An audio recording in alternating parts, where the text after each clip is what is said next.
Next है series combination of resistance, जो बहुत इंपॉर्टेंट टॉपिक है करंट इलेक्ट्रिसिटी चैप्टर के।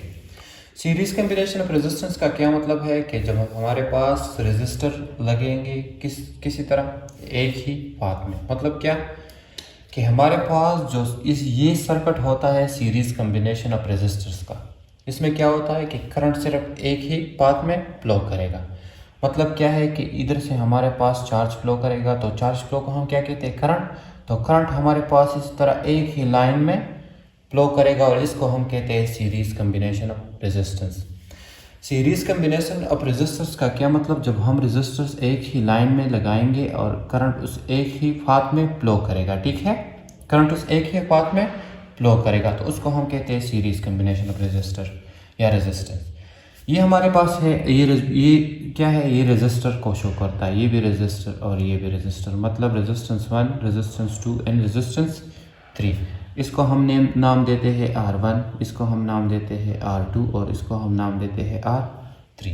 रेजिस्टेंस 1, रेजिस्टेंस 2 एंड रेजिस्टेंस 3, सही है। अब ये हमारे पास नोड A है, ये हमारे पास नोड B है और ये हमारे पास नोड C और ये हमारे पास नोड D। इधर से हम क्या करते हैं, सोर्स ऑफ एनर्जी अप्लाइड करते हैं, ठीक है। तो इस source of energy like suppose हमारे पास बैटरी है, इससे वोल्टेज आएगा, ठीक है। इस रेजिस्टर 1 में जो वोल्टेज होगा उसको हम कहते हैं V1, इस रेजिस्टर 2 में जो वोल्टेज होगा वो होगा V2, ठीक है, और इस रेजिस्टर 3 में जो वोल्टेज होगा वो क्या होगा, V3। और जो चार्ज इधर से फ्लो करेगा तो हम चार्ज के फ्लो को क्या कहते हैं, करंट, ठीक है। तो इन तीनों रेजिस्टर में जो करंट जाएगा वो क्या होगा, सेम, और वो हमारे पास इधर तीनों रेजिस्टर से होकर वापस इस नेगेटिव टर्मिनल के तरफ आएगा। अब हम सीरीज कम्बिनेशन जो है रेजिस्टेंस की, उसकी डिफिनीशन लिखेंगे और फिर हम उसको समझेंगे, ठीक है, कि ये क्या क्या होता है। अब हम आते हैं डिफिनीशन की तरफ। तो definition of series combination of resistance इस तरह है कि that combination in which current flows along a single path. मतलब इसका क्या है कि ये जो करंट फ्लो होता है ये क्या करेगा, इस सिंगल पाथ में फ्लो करेगा, मतलब डिवाइड ये पाथ नहीं होगा। A single path through a various resistor, मतलब रेजिस्टर 1, रेजिस्टर 2 और रेजिस्टर 3 हमारे पास क्या है, मुख्तलिफ किस्म के रेजिस्टर है। Is called series combination of resistor. Definition of series combination of resistor का मतलब ये है कि जो सोर्स ऑफ एनर्जी से हमारे पास करंट आएगा वो हमारे पास सिंगल पाथ में फ्लो करेगा और किधर से होकर, रेजिस्टर्स, वेरियस मुख्तलिफ किस्म के रेजिस्टर से होकर ये फ्लो करेगा, ठीक है। तो इसको हम क्या कहते हैं, इसको हम कहते हैं series combination of resistor. Again series combination of resistor का मतलब क्या है कि जो करंट फ्लो होगा इस रेजिस्टर में वो हमारे पास किस पाथ में होगा, सिंगल पाथ में फ्लो होगा, ठीक है। इसको हम क्या कहते हैं, series combination of resistor.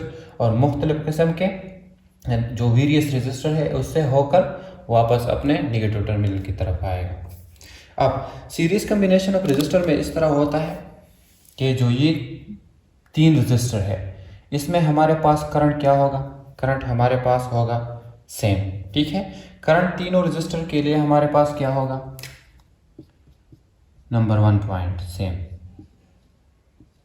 Series में क्या होता है कि करंट हमारे पास सेम होता है, ठीक है। सीरीज कम्बिनेशन में करंट सेम होगा और वोल्टेज हमारे पास डिफरेंट होगा। मतलब क्या कि वोल्टेज हमारे पास इक्वल होगा V1 का जो रेजिस्टर 1 में है, V2 और जो रेजिस्टर 3 में है, 2 में है और जो रेजिस्टर 3 में है V3।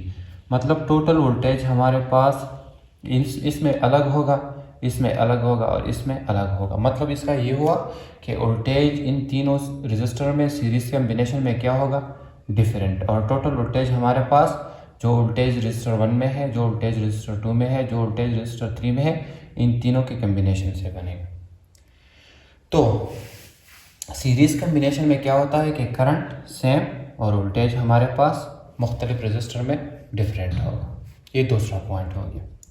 तीसरा पॉइंट, अब हमने क्या फाइंड करना है, रेजिस्टेंस इक्विवेलेंट। मतलब इस टोटल ये जो 3 रेजिस्टर है इसका टोटल रेजिस्टेंस, ये हमारे पास किस तरह हम इसको फाइंड कर सकते हैं।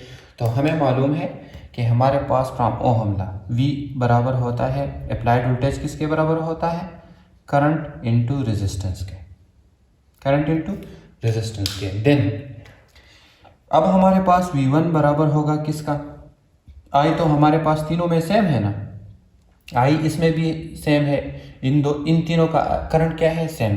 तो ये होगा आई इंटू आर वन और रेजिस्टेंस डिफरेंट, ठीक है। इसी तरह वी टू बराबर होगा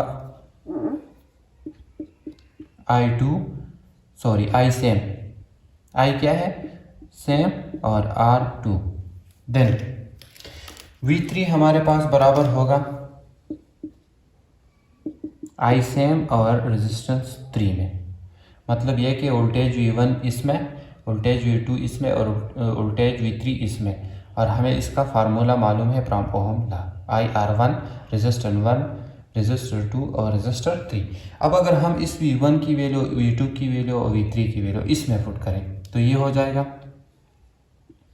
V equal to I R one plus I R two, V2 की जगह से ये, और आई आर थ्री।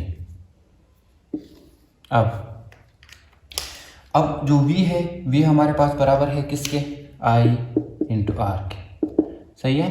और इन तीनों में I क्या है, सेम, तो I हम इन तीनों से क्या लेंगे, कॉमन।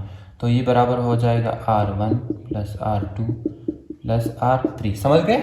देन ये I इसके साथ मल्टीप्लाई, इसको हम इधर इक्वेशन के इस साइड पे शिफ्ट करेंगे तो मल्टीप्लाई क्या हो जाएगा, डिवाइड हो जाएगा, ठीक है। तो बराबर हो जाएगा R1 plus R2 plus R3। अब आई ख़त्म, तो टोटल रेजिस्टेंस हमारे पास बराबर होगा, टोटल रेजिस्टेंस किसके बराबर होगा, रेजिस्टेंस हमारे पास बराबर होगा R1 plus R2 plus R3। इस फार्मूले से सीरीज कम्बिनेशन का टोटल रेजिस्टेंस हम क्या कर सकते हैं, फाइंड कर सकते हैं, आर इक्विवेलेंट मतलब टोटल रेजिस्टेंस, ठीक है। समझ गए series combination of resistance. Series combination of resistance क्या होता है, सीरीज कम्बिनेशन रेजिस्टेंस का मतलब यह है कि इसमें करंट फ्लो करेगा वेरियस रेजिस्टर से होकर इन सिंगल पाथ, ठीक है। ये हो गया डेफिनेशन। सीरीज कम्बिनेशन में ये होगा कि करंट सारे जो रेजिस्टर है, जितने भी चीज़ें लगेंगे सीरीज कम्बिनेशन में, वो हमारे पास इसमें करंट क्या होगा, सेम। वोल्टेज सीरीज कम्बिनेशन में वेरियस रेजिस्टर में क्या होंगे, डिफरेंट। और इसको हम, ये टोटल वोल्टेज हमारे पास जो टोटल रेजिस्टर है उसके वोल्टेज के बराबर होगा। अब रेजिस्टेंस, टोटल जो रेजिस्टेंस है वो किसके बराबर होगा, तो वो हम फाइंड कर सकते हैं फ्रॉम ओहम लॉ। ये जो वोल्टेज है ये V1, V2, V3, V1 की जगह हम लेंगे, हमारे पास ये बराबर होगा I R1, क्योंकि I हमारे पास तीनों में सेम है, V2 I R2 और V3 I R3। तो टोटल वोल्टेज हमारे पास इसके बराबर हो जाएगा। अब तीनों में क्या कॉमन है, I, और V जो V है ये हमारे पास IR के बराबर फ्रॉम ओहम लॉ। अब इस I को हम इधर शिफ्ट करेंगे, डिवाइड हो जाएंगे, तो R इक्विवेलेंट हमारे पास बराबर हो जाएगा R1, R2 और R3 के। इस तरह अगर आपके पास किस तरह हो, n रेजिस्टर हो, मतलब क्या कि आपके साथ लातादाद रेजिस्टर, तो आप किस तरह रेजिस्टेंस इक्विवेलेंट फाइंड करेंगे, तो ये बराबर हो जाएगा R1 plus R2 into dot dot Rn। इस फार्मूले से आप रेजिस्टेंस इक्विवेलेंट अब सीरीज कम्बिनेशन फाइंड कर सकते हैं, ठीक है। अब हम आते हैं सीरीज कम्बिनेशन के कैरेक्टरिस्टिक्स की तरफ कि इसकी क्या क्या खसूसियात होते हैं। तो इसका जो सबसे पहले मैंने आपको डेफिनेशन बताया कि इसमें जो फर्स्ट इसकी कैरेक्टरिस्टिक्स है वो क्या है कि करंट हमारे पास सिंगल पाथ में फ्लो करेगा, करंट हमारे पास क्या करेगा, सिंगल पाथ में फ्लो करेगा। और करंट ये इन जो सारे जितने रेजिस्टर्स लगेंगे उसमें करंट हमारे पास क्या होगा, सेम होगा, ठीक है। जितने रेजिस्टर होंगे उन सारों में हमारे पास करंट क्या होगा, सेम। ये दूसरा पॉइंट हो गया। वोल्टेज हमारे पास डिफरेंट होगा, जितने रेजिस्टर होंगे उसमें मुख्तलिफ किस्म के वोल्टेज होंगे, ठीक है। मतलब टोटल वोल्टेज हमारे पास जितने रेजिस्टर में वोल्टेज होंगे उसके बराबर होगा। अब फोर्थ पॉइंट, जो इक्विवेलेंट रेजिस्टेंस है वो हमारे पास सम ऑफ टोटल रेजिस्टेंस के बराबर होगा, ठीक है। ये हो गया फोर्थ पॉइंट। और जो फिफ्थ पॉइंट है वो ये है कि जो रिलेशन होगा करंट और वोल्टेज के, वो हमारे पास किसके बराबर होगा, आई आर के, सही है। ये फिफ्थ कैरेक्टरिस्टिक्स। और मैग्नीट्यूड जो होगा इक्विवेलेंट रेजिस्टेंस का वो हमारे पास ज़्यादा होगा जो इंडिविजुअल सारे रेजिस्टेंस है, ठीक है। जो इंडिविजुअल रेजिस्टेंस है उससे क्या होगा, ये जो इक्विवेलेंट रेजिस्टेंस है ये ज़्यादा होगा। मतलब इसका ये कि सपोज हमारे पास ये तीनों रेजिस्टर है, ठीक है, तो हर एक इंडिविजुअल रेजिस्टेंस है ये इक्विवेलेंट रेजिस्टेंस ज़्यादा होगा। ये हो गए कुछ कैरेक्टरिस्टिक्स ऑफ सीरीज कम्बिनेशन के।